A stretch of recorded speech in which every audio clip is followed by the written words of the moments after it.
Hello mga kaibigan ko, andito ulit ako. Kamusta kayong lahat?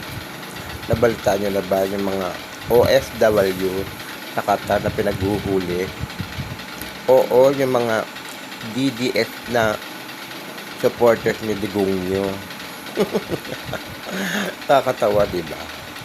Nahuli sila kasi na rally sila ng rally doon sa lugar na hindi naman sa kanila. Diyos ko, sukat ba naman kasi gagawa-gawa sila ng kagaguhan doon para suportahan ang poon nilang demonyo. Ayan, nahuli sila. Saan sila nga hingi ng tulong? Sa gobyerno, kay BBM, ang kakapal na pagmumukha, diba? Ay, nako, dapat pag tulungan mga yan, pabulukin na nilang dyan para magtanda ang mga animal na yan. Ang kakapal na pagmumukha.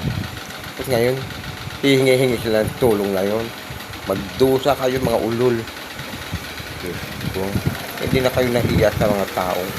Sa presidente nyo, inaaway-away nyo. At ngayon, hihingi-hingi kayo ng tulong. Mga peste kayong lahat. Mga bobo. Ang bobo nyo. Kung ano-ano mga pinaggagawa nyo kasi hindi nyo naman lugar. Mga demonyo. Manang-mana kayo dyan. Hindi kung lalagyan kay Sarah, putang ng Sarah na to. Nakakamura. Siya. Vice Presidente, pero walang trabaho niya. Wala. Pinapasweldo ko namin siya. Ayun siya.